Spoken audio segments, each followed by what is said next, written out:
फरहान हमारा। Hello.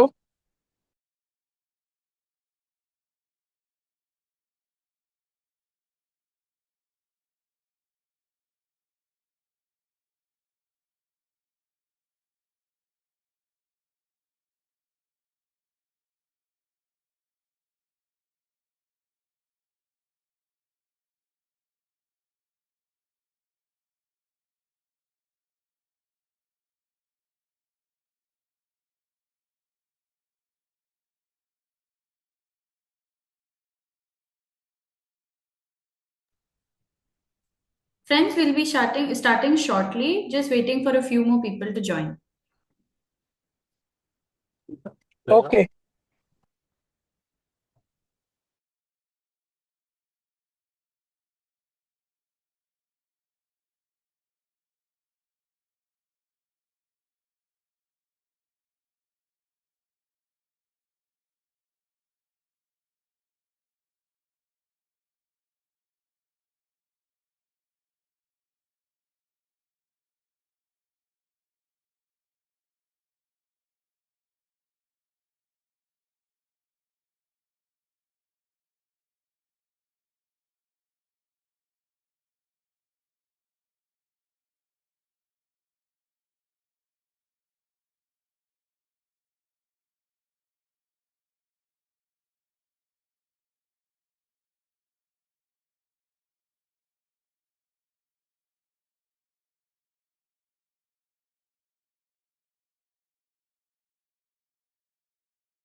Good morning, everyone.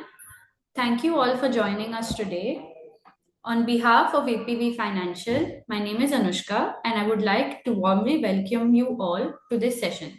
Health Insurance Made Simple: What You Really Need to Know. Health insurance is one of the most important financial protections that we can have. Yet, it's often surrounded by confusion, fine print, and technical terms. Our aim today is to break it down into clear, practical information so you can make confident and informed decisions about your coverage. To guide us through this, we have our insurance partner, Catalyst Insurance Brokers, and with us today is Mr. Neeraj Shah, a seasoned expert in the insurance field. He will help us navigate the key aspects of health insurance clear common misconceptions, and answer your questions. This session is interactive, so please feel free to ask questions at the end during the Q&A or drop them in the chat as we go along.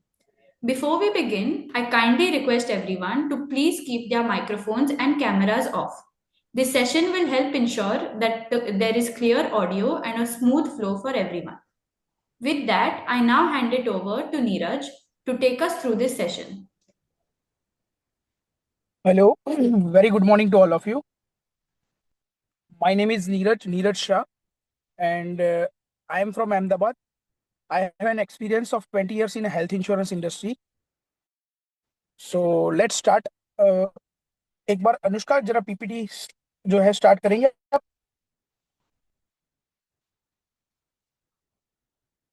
Hello, हाँ PPT run करेंगे आप एक बार? आज हम health insurance के बारे में discuss कर रहे हैं ना, तो थोड़ा सा एक बार पीपीटी को फर्स्ट पेज पे लेके आए तो थोड़ा सा स्टार्ट करते हैं. Okay, so guys, first of all मैं आपको ये बताना चाहूंगा कि health insurance is must required. क्यों रिक्वायरमेंट है हेल्थ इंश्योरेंस की? आज के टाइम में हेल्थ इंश्योरेंस क्यों जरूरी है हर किसी के लिए? जैसे आज हम हमारी रूटीन लाइफ के अंदर जो चीजें हम लेते हैं, जो चीज हम परचेज करते हैं, कहीं हम घूमने जाते हैं, जो महंगा मोबाइल यूज करते हैं, घर में इलेक्ट्रॉनिक्स की चीजें यूज करते हैं, उसी तरह आज की डेट में हेल्थ इंश्योरेंस भी इतना ही जरूरी है. रीजन बिहाइंड, आज आप पहले से देखेंगे तो इंडिया के अंदर पॉपुलेशन के अंदर पहले जो आज से मैं 10 साल पहले की बात करूं तो 100 में से 2 लोग हेल्थ इंश्योरेंस बाय करते थे, क्योंकि उस टाइम पे इतनी सारी बीमारियां भी नहीं थी, लाइफस्टाइल भी इतने सारे सारे लोगों के चेंजेस नहीं थे.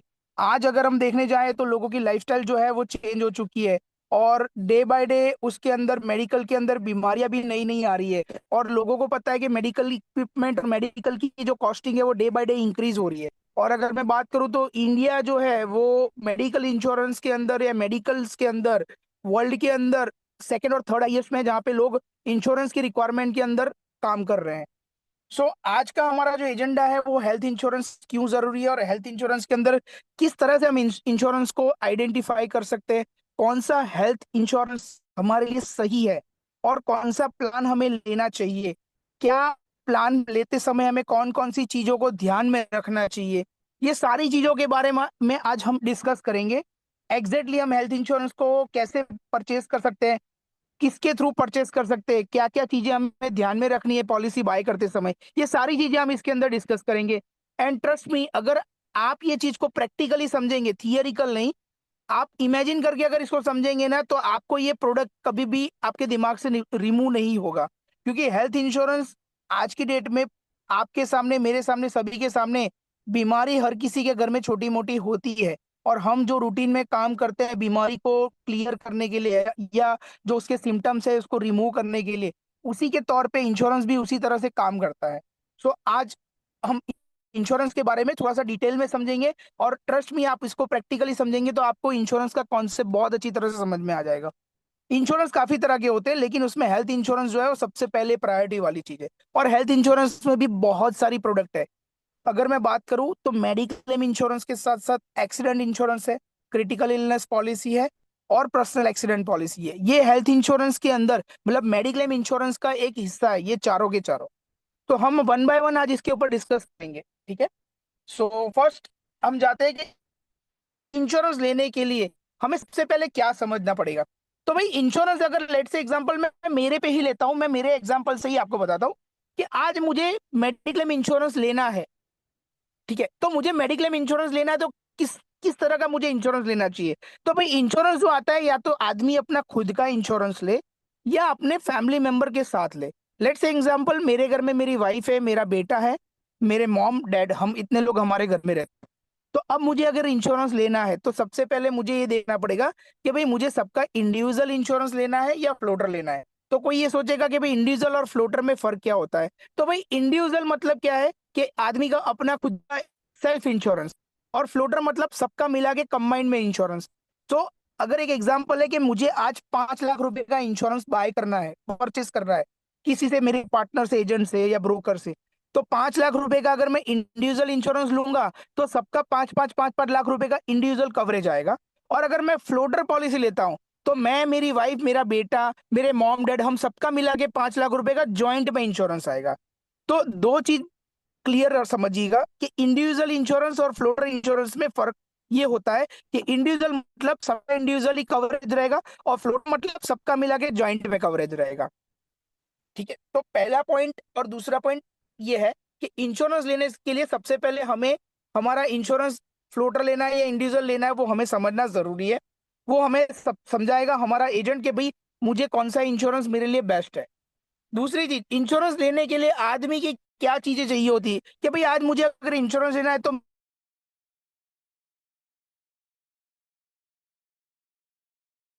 मैं जो जो फैमिली मेंबर उन सबकी उम्र देखी जाती है, उन सबकी उम्र के हिसाब से मेरा प्रीमियम डिसाइड होता है। तो भाई मैं प्रपोजर हूं, तो मैं मेरी मेरी वाइफ और मेरे बेटे और मेरे मॉम डैड सबकी डेट ऑफ बर्थ, एज जिसको बोलते हैं, उस हिसाब से मैं सबका जो है प्रीमियम कैलकुलेट होगा मेरे पार्टनर से। वो प्रीमियम मैं इंडिविजुअल पॉलिसी के लिए भी करवाऊंगा और फ्लोटर पॉलिसी के लिए भी करवाऊंगा। तो जैसे एक एग्जाम्पल है कि भाई मेरा, मेरी वाइफ, मेरे बेटे, मेरे मॉम और डैड, हम सबका मिला के मेडिक्लेम का अगर मैं 5-5 लाख रुपए का इंश्योरेंस लेता हूं, तो हम 5 लोग हो गए, तो सबका इंडिविजुअल होगा 5-5 लाख रुपए का, तो कवरेज बनेगा 25 लाख रुपए का। लेकिन अगर मैं वही इंश्योरेंस हम सबका मिला के 5 लाख का करवाऊंगा, तो हम पांचों के बीच में 5 लाख रुपए का जॉइंट में कवरेज रहेगा। तो कल को उठ के अगर मुझे उस इंश्योरेंस को यूज करना है, तो इंडिविजुअल केस में मैं हम सब लोग इंडिविजुअली क्लेम कर सकते हैं 5-5 लाख रुपए का, और जॉइंट कवरेज के अंदर हम लोग सब मिला के 5 लाख रुपए कर सकते हैं। उसमें भी एक एग्जाम्पल है कि भाई अगर नीरज शाह को फीवर आया है और उसने हॉस्पिटल में ट्रीटमेंट ली है, अगर उसका इंडिविजुअल है, उसकी वाइफ को अगर ट्रीटमेंट लेनी है तो उसकी वाइफ भी 5 लाख रुपए का क्लेम कर सकती है, बेटा भी 5 लाख रुपए कर सकता है, मम्मी भी 5 लाख का कर सकती है, और फादर भी 5 लाख कर सकते हैं। लेकिन अगर ऐसे ही अगर सेम फैमिली फ्लोटर पॉलिसी ली हुई है, तो नीरज शाह को अगर फीवर आया है तो 5 लाख रुपए का सबका मिला के ज्वाइंट में इंश्योरेंस का कवरेजेस है, और नीरज का अगर हॉस्पिटल का बिल 2 लाख रुपए का आया है, तो बाकी 3 लाख रुपए जो रहेंगे उस साल के लिए वो 3 लाख रुपए का ही बैलेंस बचेगा, जो फैमिली मेंबर्स में से किसी को भी जरूरत पड़ी तो वो क्लेम कर सकेगा। तो इंडिविजुअल और फ्लोटर में ये डिफरेंस रहता है। आई होप ये पॉइंट सबको क्लियर हो गया होगा। दूसरा एक आता है group health insurance. Group health insurance जो बैंक में से मिलता है, जो ट्रस्ट से मिलता है, वो टेलर मेड पॉलिसी होती है, वो आईआरडीए रजिस्टर्ड प्रोडक्ट नहीं होती है। जैसे फॉर एन एग्जांपल, आज बैंक ऑफ बड़ौदा है या कोई भी बैंक ले लो, उसका कोई इंश्योरेंस कंपनी के साथ टाई अप होता है। वो टाई अप जो होता है वो बैंक का और उस कंपनी के बीच में होता है, जिसमें बैंक अपने कस्टमर के लिए ये इंश्योरेंस पॉलिसी डिजाइन करता है।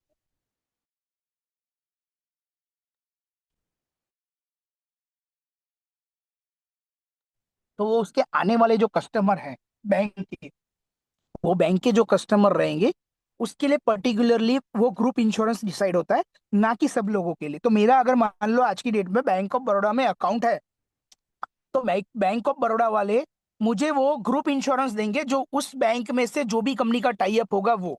तो वो इंश्योरेंस पॉलिसी सूटेबल नहीं है, बिकॉज कभी भी बैंक का टाई अप जो रहेगा, वो उस बैंक का टाई अप इंश्योरेंस कंपनी के साथ जो रहेगा 1 साल के बाद खत्म हो जाएगा। तो नेक्स्ट ईयर जब उस टाई अप का रिन्यूअल आएगा ना, तब इंश्योरेंस कंपनी लॉसेस के ऊपर अपने टर्म्स कंडीशन चेंज करती है। अगर वो बैंक को उस टर्म्स कंडीशंस को एग्री नहीं करना है, तो वो पॉलिसी वहां पे वाइंड अप हो जाती है, बंद हो जाती है, वो कॉन्ट्रैक्ट खत्म हो जाएगा, और आपका इंश्योरेंस भी वहीं पे खत्म हो जाएगा। जब नई बैंक बैंक का कोई नई इंश्योरेंस कंपनी के साथ टाई अप होगा, तब उस टाइम पे वो टाई अप के टर्म्स एंड कंडीशंस के हिसाब से दूसरा ग्रुप इंश्योरेंस जो आएगा उसके टर्म्स कंडीशंस को फॉलो करना पड़ेगा। तो कभी भी ग्रुप इंश्योरेंस को कभी भी परचेज मत कीजिएगा। ग्रुप इंश्योरेंस कभी भी लेने के लिए हम लोग रिकमेंडेशन करते नहीं है। ग्रुप इंश्योरेंस किसके लिए होता है? जैसे आपके कोई कस्टमर है जिसकी कोई फैक्ट्री है या कोई कंपनी इसके अंदर जॉब पे लोग काम कर रहे हैं, जॉब कर रहे हैं, उसके जितने भी एम्प्लॉयज है, वो एम्प्लॉयज का वो कंपनी इंश्योरेंस बाय करती है, जिसको ग्रुप इंश्योरेंस बोला जाता है। तो उस टाइम पे हम ग्रुप इंश्योरेंस सामने वाले इंसान को प्रपोज करते हैं कि भाई आप अपने एम्प्लॉय के लिए ये ग्रुप इंश्योरेंस लो, बिकॉज वहां पे वो कंपनी है, कंपनी के अंदर 100, 50, 150, 200, 300, 400 जितने भी लोग जॉब कर रहे हैं, उन सबका प्रोटेक्शन उसकी कंपनी का जो ऑनर रहेगा वो मेडिकल कवरेजेस लेता है, जिसको ग्रुप इंश्योरेंस बोला जाता है। तो ग्रुप इंश्योरेंस बल्क में सेलिंग होता है। इंडिविजुअल पॉलिसी के लिए कभी भी हम लोग बैंक में से या किसी से भी इंश्योरेंस लेने के लिए सजेशन नहीं देते हैं। हम ग्रुप इंश्योरेंस सजेशन देते हैं कि आप किसी कंपनी के अंदर, कोई ट्रस्ट के अंदर, जहाँ पे लोग 100, 50, 150, 200 लोग काम कर रहे हैं, जॉब कर रहे हैं, उनकी सिक्योरिटी के लिए आप ग्रुप इंश्योरेंस प्रपोज सामने रखिए, प्रपोजल को। वहां से ग्रुप इंश्योरेंस की जो रिक्वायरमेंट रहती है वो फुलफिल होगी। सो ये चीज वहां पे अप्रोच की जाती है।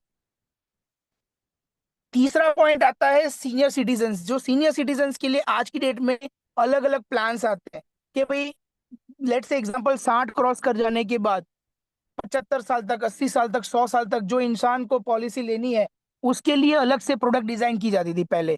अभी तो कुछ कंपनियों में अंदर ऐसा हो गया है कि भाई 91 डेज से लेके 100 साल तक की उम्र का इंसान कोई भी होना होगा, उसको एक ही पॉलिसी के अंदर कवरेज मिल जाएगा, अलग से लेने की जरूरत नहीं। तो आपके हाथ में चॉइस है, आपको कौन सी कंपनी का प्रोडक्ट परचेज करना है। सीनियर सिटीजन स्पेसिफिक प्रोडक्ट लेनी है या रेगुलर मेडिक्लेम लेना है, आप दोनों में से कोई भी ले सकते हो। बट सीनियर सिटीजन को मेडिक्लेम पॉलिसी मिलती है। जो पहले लेने के लिए मेडिकल चेकअप करवाए जाते थे, और मेडिकल चेकअप के अंदर रिजेक्शन आने के चांसेस भी होते थे कि भाई ब्लड प्रेशर होता है, किसी को डायबिटीज होता है, थायराइड होता है, कोलेस्ट्रॉल होता है, अस्थमा होता है। तो ये सारी चीजें होती थी, तो इंश्योरेंस कंपनियां डिनाई करती थी। अभी आज के डेट में क्या है, इंश्योरेंस कंपनी सीनियर सिटीजन को भी मेडिक्लेम पॉलिसी दे रही है। और वो मेडिक्लेम पॉलिसी इंसान परचेस कर सकता है 100 साल तक, जिसमें मेडिकल चेकअप के बगैर वो पॉलिसी लेना चाहे तो काफी सारी कंपनीज के प्लान है जहां पे मेडिकल चेकअप के बगैर भी 100 साल तक इंसान पॉलिसी ले सकता है। और सीनियर सिटीजन के अंदर भी काफी सारी कंपनियों के अंदर ऐसे भी प्लान है जहाँ पे किसी को बाईपास हो चुका है, किसी को एंजियोप्लास्टी हो चुकी है, या किसी कस्टमर को कोई बीमारी ऐसी है जो डायग्नोस हुई थी लेकिन क्योर हो गई है, लाइक कैंसर, तो ऐसे कस्टमर को भी पॉलिसी मिलती है। तो आजकल इंश्योरेंस कंपनियों के पास ऐसे ऐसे प्रोडक्ट्स है। सो अब वो पहले जैसा ट्रेंड नहीं रहा कि जहाँ पे इंश्योरेंस पॉलिसी लेनी हो तो उसको सीनियर सिटीजन के लिए वो पॉलिसी नहीं ले सकता। ठीक है, आज की डेट में 100 साल तक इंसान पॉलिसी को बाय कर सकता है। तो 100 साल तक मेडिक्लेम पॉलिसी मिलेगी, विदाउट मेडिकल चेकअप मिलेगी। कस्टमर अपने पॉकेट से मेडिकल चेकअप का कोई भी पैसा निकालना नहीं है।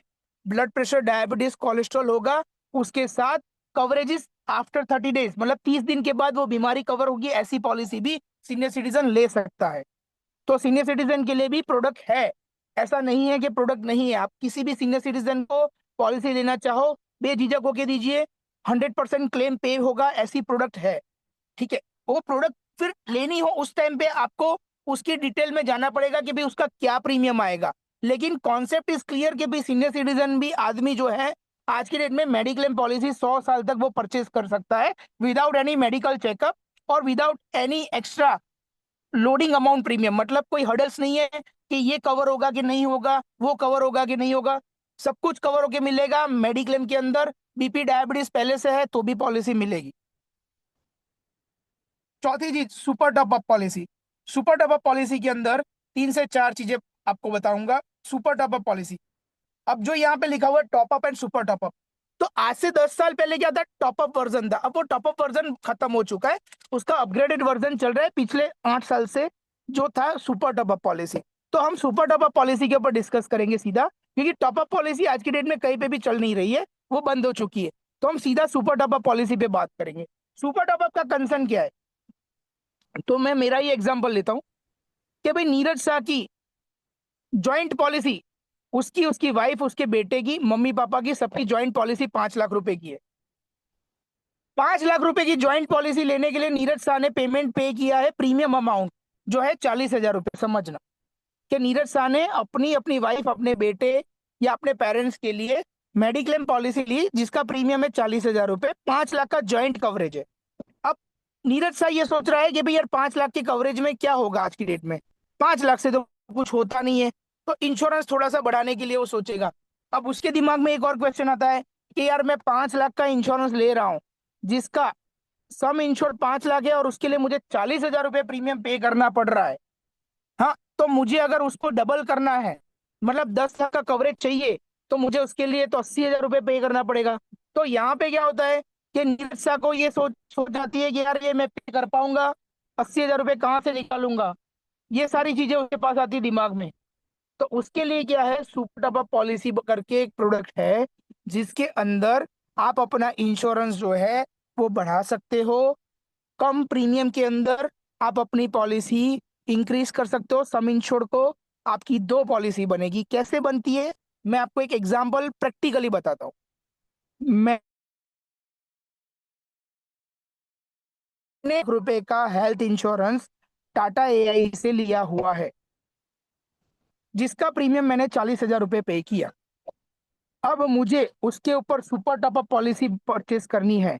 तो सुपर टॉपअप पॉलिसी मुझे बोलती है कि भाई नीरज जी, आपका 5 लाख का तो कवरेज है ही टाटा एआईजी में। आप मेरा super top up policy Tata AIG भी मुझे ऑफर कर सकता है, या दूसरी कोई इंश्योरेंस कंपनी भी ऑफर कर सकती है। सुपर टॉपअप पॉलिसी आप कभी भी कहीं से भी ले सकते हो, लेकिन वो लेने का सही तरीका है रिन्यूअल के टाइम पे। बीच में से कभी भी परचेज मत कीजिएगा। उसको रिन्यूअल के टाइम पे ही वो परचेस करना चाहिए, बीच में से कभी भी परचेस नहीं करना चाहिए। ठीक है। तो मेरा रिन्यूअल का डेट आता है 19 जुलाई को, मेडिक्लेम पॉलिसी की रिन्यूअल डेट, जहां पे मैंने ₹40,000 प्रीमियम पे किया है अपने 5 लाख के सम इंश्योर्ड के लिए टाटा एआईजी में। अब मुझे एचडीएफसी बोल रहा है कि सर, आप अपना 5 लाख का पॉलिसी तो आपने टाटा से लिया, लेकिन 5 लाख का सम इंश्योर्ड आज की डेट में आपके पास सूटेबल नहीं है, इतना वैल्यूएबल नहीं है कि 5 लाख का सम इंश्योर्ड आपको सही रहेगा। आप अपना सम इंश्योर्ड बढ़ा दीजिए। मेरे पास सुपर टॉपअप पॉलिसी है, वो सुपर टॉपअप पॉलिसी से आप अपना पॉलिसी का जो प्रीमियम है वो कम प्रीमियम में आप अपना सम इंश्योर्ड जो है वो बढ़ा सकते हैं। तो मैं एचडीएफसी अर्गो से वो प्रपोजल ले रहा हूं जहां पे 20 लाख का कवरेज है। समझना ध्यान से। एचडीएफसी अर्गो मुझे बता रहा है कि नीरज जी, आप, आपकी वाइफ, आपका बेटा, आपके मॉम और आपके डैड, ये सबका हम लोग 20 लाख का कवरेज देंगे, जिसका प्रीमियम आता है ₹10,000। एक एग्जाम्पल ले रहा हूँ। 10 लाख रुपए का, ₹10,000 का प्रीमियम आएगा, जिसका सम इंश्योर्ड है ₹20 लाख। अब मेरे दिमाग में सबसे पहले क्वेश्चन क्या आता है कि यार, मैंने तो 5 लाख का प्रीमियम ₹40,000 भरा था, और एचडीएफसी अर्गो तो मुझे 20 लाख का कवरेज दे रहा है, और वो भी ₹10,000 में। ऐसा कैसे? तो यस, इट्स पॉसिबल, ये पॉसिबल है। इसकी एक कंडीशन है कि भाई आपका बेसिक पॉलिसी जो है ना, वो ₹5 लाख का टाटा एआईजी से है। तो पहले कभी भी आपका क्लेम आएगा ना, तो आपको जो क्लेम करना है ₹5 लाख का, वो तो टाटा एआईजी में ही करना पड़ेगा। उसके ऊपर का अगर कोई क्लेम आएगा तो मुझे जाना रहता है एचडीएफसी अर्गो के पास, अदरवाइज मुझे एचडीएफसी अर्गो में जाना नहीं है। तो एचडीएफसी अर्गो या कोई भी इंश्योरेंस कंपनी जिसका सुपर टॉपअप है, उसका एक डिडक्टेबल का क्लॉज होता है। डिडक्टेबल मानी मेरा एग्जिस्टिंग इंश्योरेंस। तो मेरा ₹5 लाख का सम इंश्योर टाटा एआईजी से है, जो मैं पहले यूज करूंगा। ₹5 लाख मेरे खत्म हो जाएंगे। उसके बाद मुझे एचडीएफसी अर्गो ₹20 लाख का जो सम इंश्योर है वो यूज करने का मौका देगी। अब उसमें एक एग्जांपल लेते हैं। मेरा मेरे को एक कभी भी क्लेम की जरूरत पड़ती है जहां पे मेरा क्लेम आता है ₹8 लाख का। ₹8 लाख का क्लेम आएगा, तो मुझे ₹5 लाख सबसे पहले मुझे टाटा एआईजी दे देगी। क्यों? कि भाई मेरा पहला जो क्लेम होगा वो तो मुझे टाटा एआईजी से ही यूज करना पड़ेगा, क्योंकि मैंने सुपर टॉपअप लिया हुआ है। वो मेरा सेकंड ऑप्शन है कि भाई मेरा फर्स्ट इंश्योरेंस कंप्लीट हो जाता है, तब मैं अपने पॉकेट से सुपर टॉपअप से पैसा निकाल के दूंगा, ना कि अपने पॉकेट से। ठीक है। तो अब सुपर टॉपअप क्या करेगा? सुपर टॉपअप मुझे ये बोलता है कि आपने ₹5 लाख का क्लेम जो है वो टाटा एआईजी से कर लिया है। ₹5 लाख का क्लेम अगर आपने टाटा एआईजी से किया हुआ है ना, तो अब आपका बिलिंग ₹8 लाख का है। आपने ₹5 लाख का बिल सबमिट किया है हॉस्पिटल के अंदर। आप अपनी super top up policy HDFC Ergo की वहां पे रखोगे। ₹20 लाख का जो सम इंश्योर्ड था मेरा सुपर टॉपअप का, उसमें से मेरा ₹3 लाख का जो अमाउंट है, जो मेरा क्लेम है, जो मेरा बिल बना है हॉस्पिटल का, ₹5 लाख टाटा एजी से गए तो ₹3 लाख मुझे एचडीएफसी वहां पे प्रोवाइड कर देगी, subject to terms and condition. जो पॉलिसी के जो क्लॉज रहते हैं जो हम आगे देखेंगे, ये एक एग्जांपल ले रहे हैं। तो ₹3 लाख का क्लेम जो रहेगा वो यहाँ पे एचडीएफसी अर्गो मुझे दे देगी। अब मेरा जो है बैलेंस, एचडीएफसी अर्गो का जो सुपर टॉपअप लिया था उसमें बचा 20 लाख में से 3 लाख गया, तो मेरा 17 लाख का 17 लाख का बैलेंस जो है मेरा अवेलेबल रहेगा। अब उसी साल में मुझे या मेरी वाइफ, मेरे बेटे या मेरे मॉम डैड को वापस जरूरत पड़ गई, तो मैं अपना ₹17 लाख का जो बैलेंस बचा हुआ है उसमें से मैं क्लेम कर पाऊंगा। That is called super top up policy. Super top up policy जो रहेगी आपका बेसिक सम इंश्योर्ड है जिसको डिडक्टेबल बोलते हैं, जो फर्स्ट इंश्योरेंस कंपनी है वहां से खत्म हो जाएगी। उसके बाद सुपर टॉपअप पॉलिसी में आप क्लेम करोगे तो पे होगा। सुपर टॉपअप पॉलिसी का मेन फंडा ये है, कम पैसों में सम इंश्योर्ड जो है आपका बड़ी अमाउंट के साथ आपको मिलेगा। तो 5 लाख रुपए की पॉलिसी के लिए जहां पे मैंने 40,000 रुपए पे किए, उसी के साथ मेरा इंश्योरेंस मैंने जो बढ़ाया हुआ है सुपर टॉपअप में 20 लाख रुपए का, जिसका मुझे प्रीमियम पे करने का आ रहा है 10,000 रुपए। ये एक प्रीमियम हमने एक रफली एक एग्जाम्पल लिया है, ताकि अंडरस्टैंडिंग इज दैट कि सुपर टॉपअप पॉलिसी जो ट्रिगर कर रही है वो कम पैसे में सम इंश्योर्ड को इंक्रीज करके दे रही है। आई होप सुपर टॉपअप का फंडा यहाँ पे सबको क्लियर हो गया होगा और इंश्योरेंस परचेस करने का तरीका सबको क्लियर हुआ होगा। ठीक, थैंक यू। नेक्स्ट स्लाइड में है, हमें पॉलिसी लेने के टाइम पे जो टर्म्स एंड कंडीशंस है, जो बेनिफिट्स है, वो कौन कौन से मेजर बेनिफिट्स है जो हमें ध्यान में रखने चाहिए, जो आज की डेट में कंपलसरी रिक्वायरमेंट है। हमें जब कभी भी इंश्योरेंस के अंदर हमें क्लेम करना हो तो ये सारे बेनिफिट हमारी पॉलिसी के अंदर हमको यूजफुल हो सकते हैं। तो सबसे पहला है हमारा सम इंश्योर्ड। क्या आज मैं अपना इंश्योरेंस जो परचेस कर रहा हूँ उसमें 5 लाख रुपए का सम इंश्योर्ड इनफ है? तो मैं बोलूंगा कि नहीं। क्यों? आज एक हॉस्पिटल में हम जाते हैं तो नॉर्मल वायरल मलेरिया डेंगू जैसी ट्रीटमेंट में भी हमारा जो क्लेम आता है वो 1.5 लाख रुपए का बिल बनता है। तो आप सोचो कि कभी भी हमें ऐसी कोई ट्रीटमेंट आ पड़ी जिसके लिए हमारा सम इंश्योर्ड जो है वो पूरा यूटिलाइज एक ही बार में हो गया, तो उस टाइम पे हम क्या करेंगे? तो बीमारी किसी को पूछ के नहीं आती, कभी भी सम इंश्योर्ड कितना भी ले कम पड़ेगा, लेकिन एक रीजनेबल एक लमसम, एक हमारे को जो इतना चाहिए अभी के टाइम के लिए और आने वाले कल के लिए, उतना हमारे पास इनफ हो तो it would be better for us. Because आज मैं अपना पॉलिसी 5 लाख का लूंगा तो मेरे हिसाब से वो 5 लाख रुपए की पॉलिसी इनफ नहीं है। मुझे आज की डेट में अपना सम इंश्योर्ड जो है मिनिमम वो 10 लाख रुपए का या 15 लाख रुपए का रखना जरूरी है। तो सम इंश्योर्ड आज का और आने वाले 5 साल को ध्यान में रखते हुए हमें सिलेक्ट करना चाहिए। साथ ही साथ हम प्रीमियम पे कर सकते हैं वो भी देखना चाहिए। तो वो जो काम है वो फाइनेंशियल एक्सपर्ट जो पार्टनर रहता है, एजेंट रहता है, ब्रोकर रहता है, उसका है। वो किस तरह से पार्टनर को आइडेंटिफाई, मतलब कस्टमर को आइडेंटिफाई करवाता है। सेकेंड थिंग्स, इंश्योरेंस का सम इंश्योर सिलेक्ट करने के बाद हमें ये देखना रहता है कि भाई वहां पे कैशलेस नेटवर्क है। क्यों कैशलेस नेटवर्क इनफ है? वो कंपनी का मेजर है कि नहीं? क्योंकि इंश्योरेंस तो बहुत सारी कंपनियां देती है, लेकिन कैशलेस नेटवर्क जिसका पावरफुल है, जिसकी सबसे ज्यादा नेटवर्क हॉस्पिटल है, जिसका नेटवर्क स्ट्रांग है, वहां पे कस्टमर को अपने पॉकेट से पैसा नहीं निकालना पड़ रहा है। कस्टमर को अपनी पॉकेट से एक भी रुपया निकालना नहीं पड़ेगा।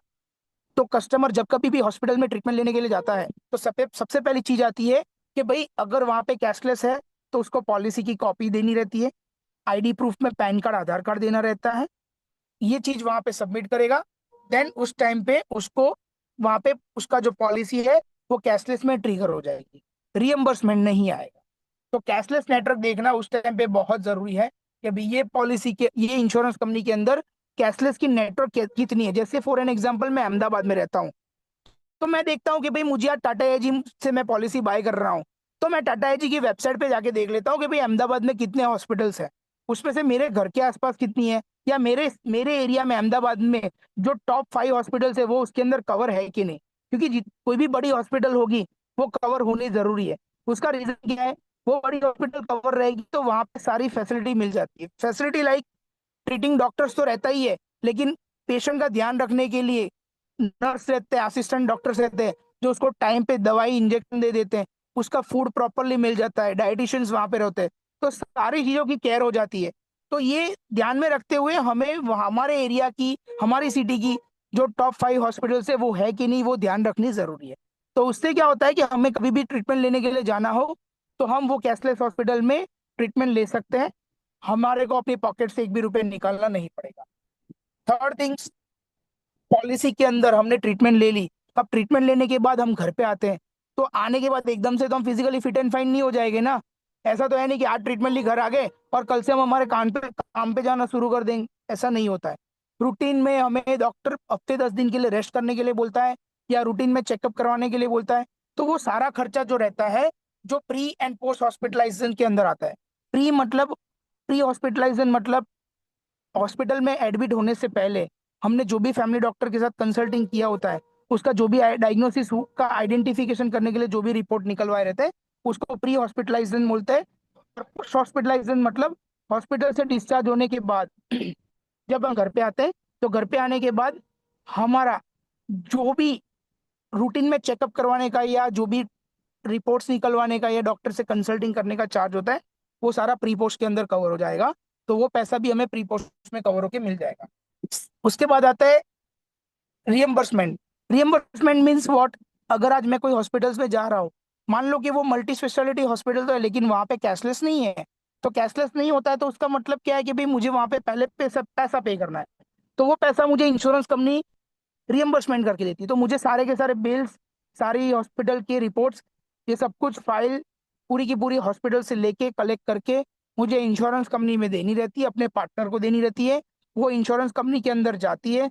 उस फाइल को इंश्योरेंस कंपनी का डॉक्टर जो रहता है वो ऑडिट करता है, आइडेंटिफाई करता है, रिव्यू करता है। देन उसके ऊपर उसका पेमेंट जो होता है, बिल जो होता है वो इंश्योरेंस कंपनी पे करती है, जिसको बोलते हैं रियम्बर्स। मतलब आप सबने देखा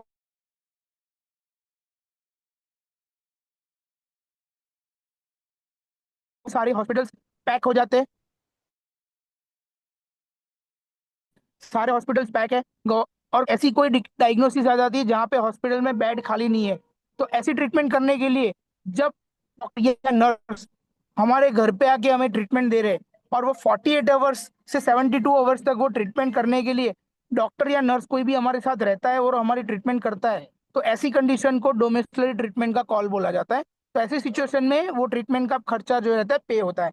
जैसे हमने कोविड के टाइम पे काफी सारे हॉस्पिटल्स जो रहते थे वो पैक हो गए थे, जहाँ पे पेशेंट को रखने की जगह नहीं थी, तो हमने हॉस्पिटल्स की जगह इन कुछ हॉस्पिटल्स वालों ने होटल्स के अंदर टाई अप करके दिया था, या साथ साथ में होटल्स के अलावा उसको घर पे भी ट्रीटमेंट दी हुई। तो ऐसी कंडीशन को डोमेस्टिक ट्रीटमेंट बोलते हैं। Just a moment.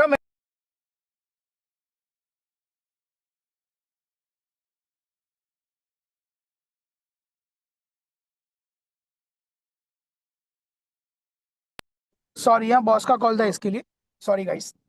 So domestic treatment उसको बोलते हैं।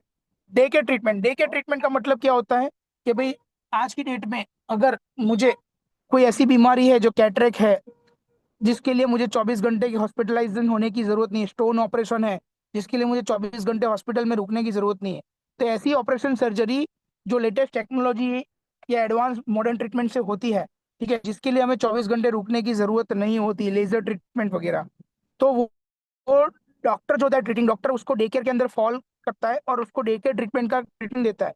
तो जिसके लिए 24 घंटे रुक की जरूरत नहीं है, तो ऐसी ट्रीटमेंट को हम लोग डे केयर ट्रीटमेंट बोलते हैं, जिसमें मेजरली कैटरेक और ये आपका जो है पाइल्स का ट्रीटमेंट हो गया, या साथ साथ कभी कभार पाइल्स की अगर मॉडर्न टेक्नोलॉजी से हो गई तो आपको सुबह से लेकर शाम तक में भी ट्रीटमेंट कवर करके दे देंगे, या साथ साथ आपका स्टोन का ट्रीटमेंट हो गया।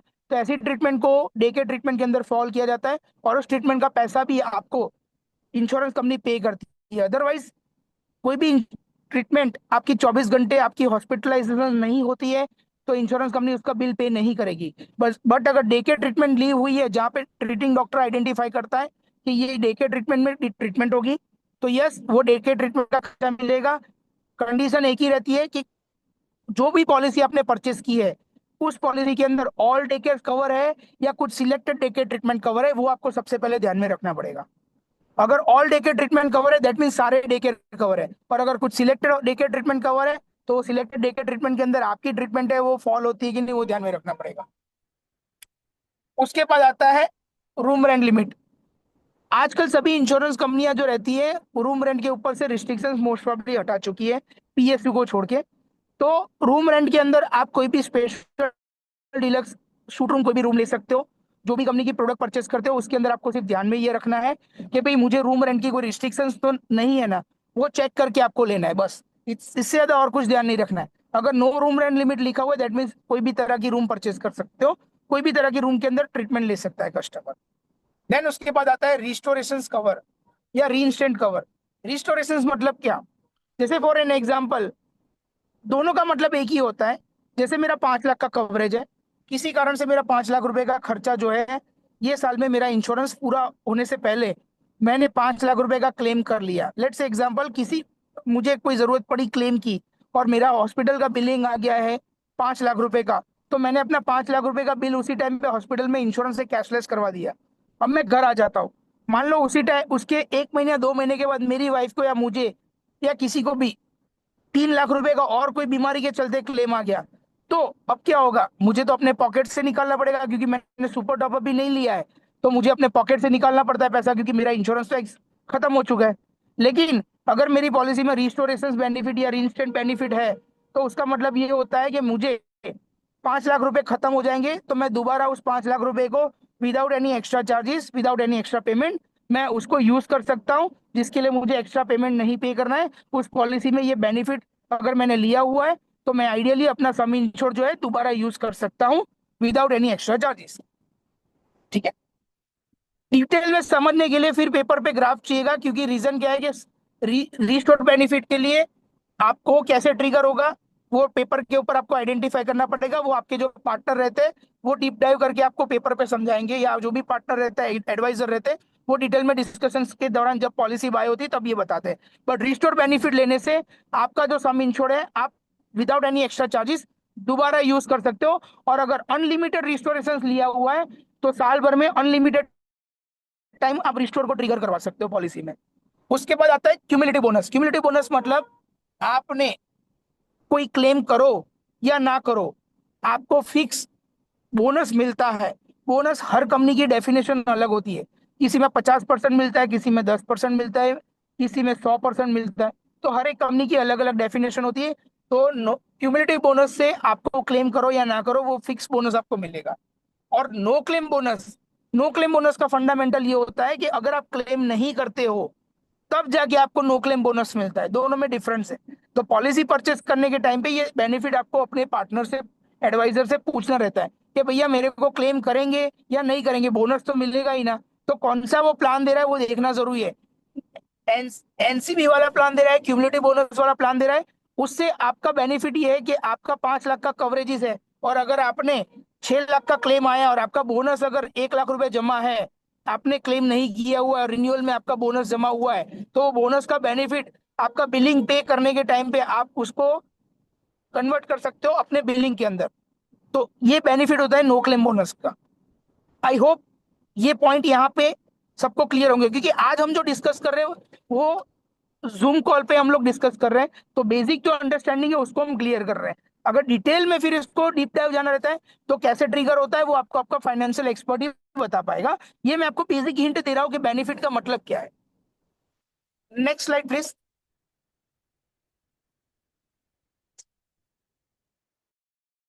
टर्म्स एंड कंडीशंस, कि भाई अगर हम पॉलिसी ले रहे हैं उस टाइम पे मुझे पॉलिसी लेने लेने के समय क्या क्या ध्यान में रखना है।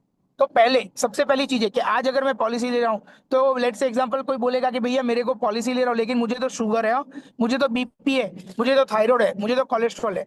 तो ये मुझे ध्यान में रखना पड़ता है। मुझे अपनी हिस्ट्री जो है वो मेरे को मेरे फाइनेंशियल एक्सपर्ट जो भी आया है इसको मुझे बतानी पड़ेगी। तो वो हिस्ट्री, जिसको पॉलिसी लेने से पहले की बीमारी बोली जाती है, जिसको बोलता है प्री एग्जिस्टिंग डिजीज, वो मुझे प्रपोजल के अंदर या मेरे एक्सपर्ट को बतानी है, और वो मेरी पॉलिसी में मेंशन हो क्या है वो मुझे ध्यान में रखना है। दूसरा, मैं जो पॉलिसी पे ले रहा हूँ उसके अंदर मुझे वो कोई कोपे तो नहीं है ना। लेट कोपे मतलब मैंने अपना कोई भी बिल रखा है जिसके अंदर कोई पैसा कट के तो नहीं आ रहा है ना। कोई कंडीशन ऐसी तो नहीं है कि जिसमें मुझे पैसा डिडक्ट होके आएगा। वो ध्यान में रखने वाली एक बात है जो मुझे पॉलिसी लेने के समय ध्यान में रखना है। और मेरी प्री एक्जिस्टिंग डिजीज को कब कवरेज मिलेगा, लेट से एग्जांपल बीपी, डायबिटीज या कोलेस्ट्रॉल है, तो आज मैं पॉलिसी ले रहा हूं तो मुझे वो बेनिफिट, ये मेरी पर्टिकुलर बीमारी के लिए कब से बेनिफिट मिलेगा। कोई कंपनियां बोलती है 3 साल के बाद, कोई कंपनी बोलती है 4 साल के बाद, और कुछ कंपनियां बोलती है 30 डेज के बाद कवर होके मिलेगा। तो ये मुझे अपनी पॉलिसी परचेस करते समय मुझे ये चीज ध्यान में रखनी जरूरी है। ठीक है, उसके बाद आता है डिडक्टेबल। Deductible means what? तो आज मैं बोल रहा हूँ कि भाई मैंने अपनी पॉलिसी ले रहा हूँ, तो मैं अगर मुझे कोई फाइनेंशियल एक्सपर्ट या मैं पॉलिसी परचेस करने जा रहा हूँ, वहां पे एक ऑप्शन होता है डिडक्टेबल का। डिडक्टेबल का मतलब ये है कि मैंने अगर 5 लाख का इंश्योरेंस लिया लेकिन मेरा 40 हजार का प्रीमियम आ रहा है, अब मैं मुझे कोई एडवाइस दे रहा है कि यार आप 25 हजार रुपया 50 हजार रुपया डिडक्टेबल ले लो, ₹25,000 या ₹1,00,000 का डिडक्टेबल लेने का मतलब ये होता है, मेरा कोई भी क्लेम आएगा तो उसमें से मुझे सबसे पहले ₹25,000 नहीं मिलेंगे। यानी मेरा जो क्लेम रहेगा उसमें से ₹25,000 जो है वो डिडक्ट होके आएंगे, या मुझे पहला जो क्लेम आएगा उसमें से ₹25,000 कट के आएगा। तो ये डिडक्टेबल वाला ऑप्शन है। और हम लोग सजेशन करते हैं कि डिडक्टेबल वाला ऑप्शन कभी भी नहीं लेना चाहिए, क्योंकि जब आप इंश्योरेंस ले रहे हो तो 100% आप अपना क्लेम लो, ऐसा बेनिफिट वाला पॉलिसी लो ताकि कल को उठ के आपको 100% क्लेम मिले। तो डिडक्टेबल ऑप्शन मेरे 20 साल के एक्सपीरियंस के ऊपर हम लोग कभी भी सजेस्ट नहीं करते। I would personally request to all of you, please आप अपने किसी भी क्लाइंट को या आप खुद अगर बाय कर रहे हो तो कभी भी डिडक्टेबल वाला ऑप्शन मत लीजिए। ये कब लेना चाहिए कि जब मुझे लग रहा है कि हाँ भाई मेरे के पास एक पैसा है और मुझे इतने अमाउंट तक का खर्चा आएगा, तो मुझे अपने पॉकेट से निकालने की जरूरत पड़ सकती है, तो मैं निकाल सकता हूँ और मैं अपना इंश्योरेंस क्यों यूज करूँ, तब जाके वो बात सोचनी चाहिए। अदरवाइज हमें ये सोचने की जरूरत नहीं है। स्टैंडर्ड एक्सक्लूजन मतलब पॉलिसी लेने के से पहले मुझे ये सारी चीजें पता होनी चाहिए कि मेरी पॉलिसी में कवरेज कब से स्टार्ट होगा। एक्सीडेंट पॉलिसी मतलब एक्सीडेंटली ट्रीटमेंट आई तो मुझे वो कब मिलेगी। कुछ प्लान सर्जरी होती है तो वो कब कवर होगी। Plan surgery means cataract, piles, hernia, dialysis, kidney stone, ये सारी चीजें कब मिलेगी ये मुझे ध्यान में रखनी जरूरी है। तो कुछ चीजें होती है जो पॉलिसी के टर्म्स कंडीशंस आते हैं, वो सारे टर्म्स कंडीशंस आपको एक बार अपने फाइनेंशियल एक्सपर्ट से पूछने चाहिए, ताकि वो आपको बताएगा कि भाई कुछ बीमारियां होती है प्लान सर्जरी के अंदर, जैसे कि पाइल्स है तो पाइल्स आज के आज नहीं होगा। कैटरेक्ट कैटरेक्ट आज के आज बॉडी में डेवलप नहीं होता है। कैटरेक्ट जब डेवलप होता है उसके लिए टाइम लगता है, वो एक नेक्स्ट लेवल पे पहुंच जाता है जहाँ पे उसको रिमूव करना जरूरी है, तब जाके वो कैटरेक्ट की ट्रीटमेंट लेनी पड़ती है। तो ये सारी चीजें 2 साल के वेटिंग पीरियड में आती है।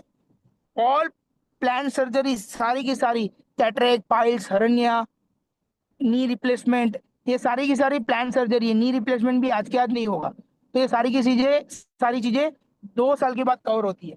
तो ये एक्सक्लूजन्स है, ये हमें ध्यान में रखना चाहिए पॉलिसी लेने के समय। प्लस मेडिक्लेम पॉलिसी कब से चालू होती है? मेडिक्लेम पॉलिसी 30 डेज के बाद चालू होती है। तो कोई भी मेडिकल इंश्योरेंस लोगे वो 30 दिन के बाद चालू होगा। ये चीज हमें ध्यान में रखनी जरूरी है।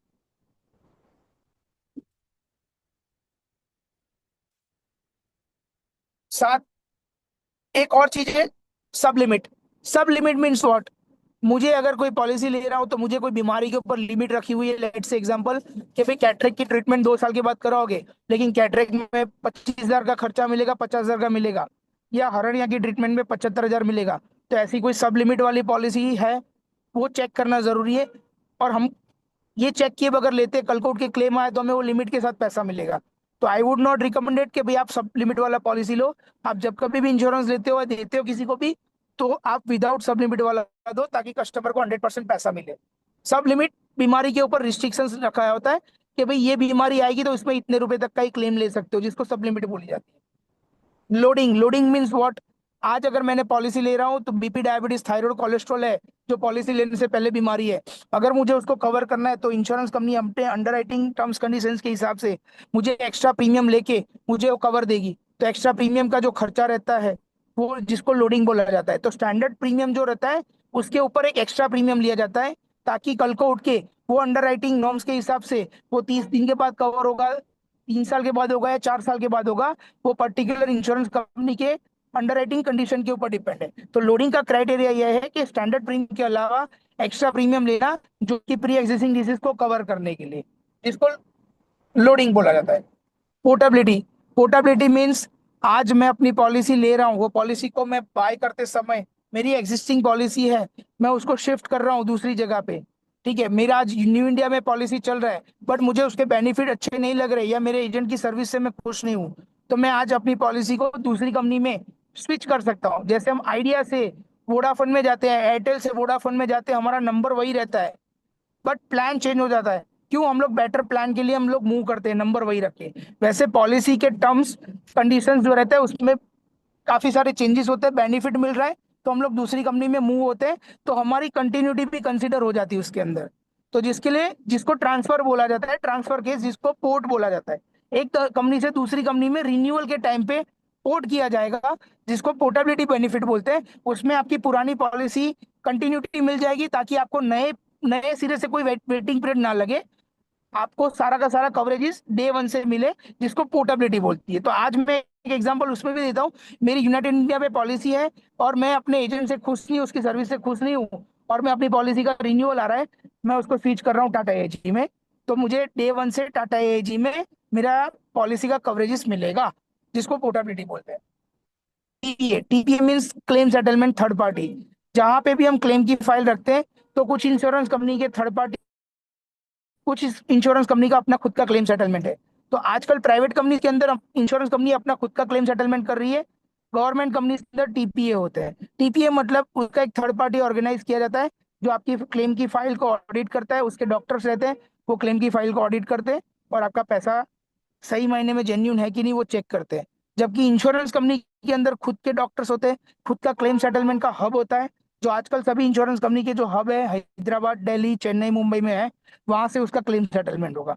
तो उसको टीपीए डेस्क बोला जाता है। टीपीए डेस्क थर्ड पार्टी भी होते हैं, इंश्योरेंस कंपनी का खुद का भी होता है। जहां पे आपकी क्लेम की फाइल का ऑडिट होगा, वो टीपीए बोला जाता है। ठीक है, आई होप यहां तक सबको क्लियर हो गया होगा। Next slide please. General exclusions जो अभी हमने डिस्कस कर दिए।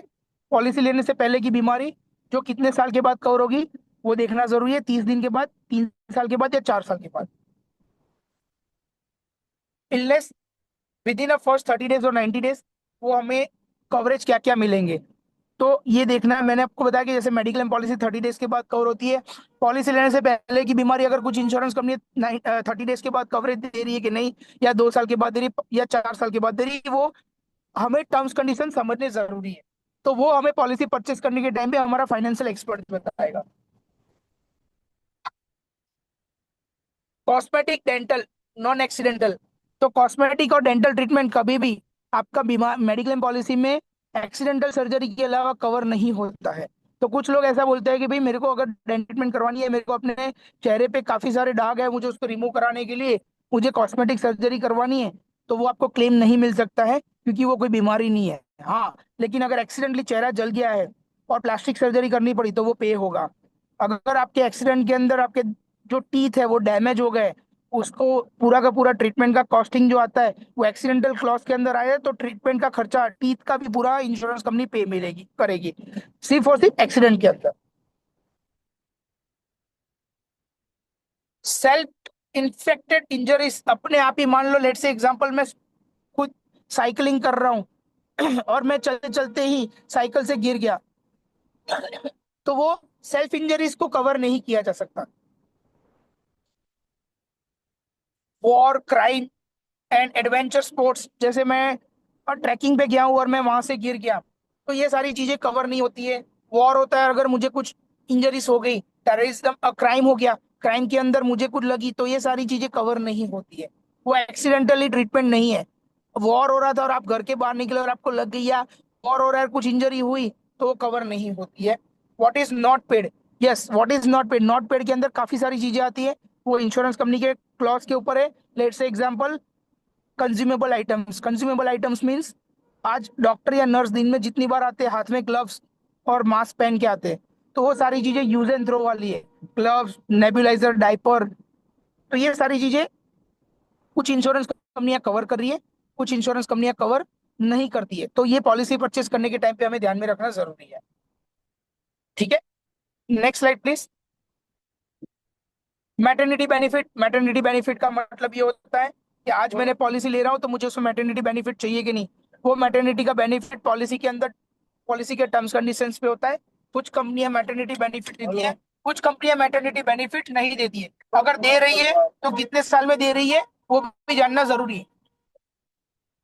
Let's say example, maternity benefit insurance कंपनियां 4 साल के बाद देती है, कुछ कंपनी 9 महीने के बाद देती है, कुछ कंपनी 2 साल के बाद देती है। तो हर एक कंपनी का अपना अपना तरीका होता है, उसमें नॉर्मल सीजर एंड डिलीवरी का खर्चा मिलता है। ओपीडी कवर, ओपीडी मतलब आज मैं रूटीन में अपने फिजिशियन, एमडी फिजिशियन या एमबीबीएस डॉक्टर को दिखाता हूं, तो ओपीडी का बेनिफिट पॉलिसी के अंदर है तो ये एक अच्छी चीज है। कुछ कंपनियां दे रही है, कुछ कंपनियां नहीं दे रही है। तो ये अभी की करंट सिचुएशन को ध्यान में रखते हुए ओपीडी का क्लॉज इंश्योरेंस कंपनियां दे रही है।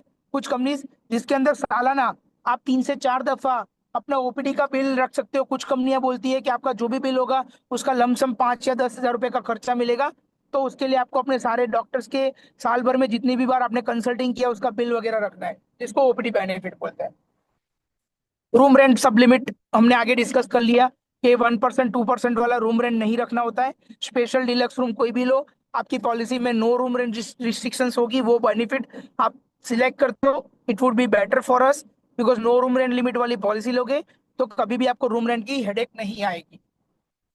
पीडी वेटिंग पीरियड, पॉलिसी लेने से पहले का बेनिफिट हमने आगे भी डिस्कस किया कि बीपी, डायबिटीज, थायराइड, कोलेस्ट्रॉल है, कुछ भी है तो 30 दिन के बाद कवर होगा, 4 साल के बाद होगा, 3 साल के बाद होगा। स्पेसिफिक इलनेस वेटिंग पीरियड तो मैं अभी हमने जैसे बताया कि कुछ बीमारी ऐसी है जिसके लिए 2 साल का वेटिंग पीरियड लगता है। Cataract, piles, hernia, dialysis, kidney stone, knee replacement, ये आज के आज बॉडी में नहीं होती है, इसको डेवलप होने में टाइम लगता है। ये एक एक्सट्रीम लेवल पे जाती है, देन एंड देन ये इसको सर्जरी में कन्वर्ट होती है, तो उसके लिए 2 साल का वेटिंग पीरियड आता है। रिस्टोर रिचार्ज हमने आगे डिस्कस कर लिया है, पोर्टेबिलिटी भी हमने आगे डिस्कस कर दिया है। Next slide please.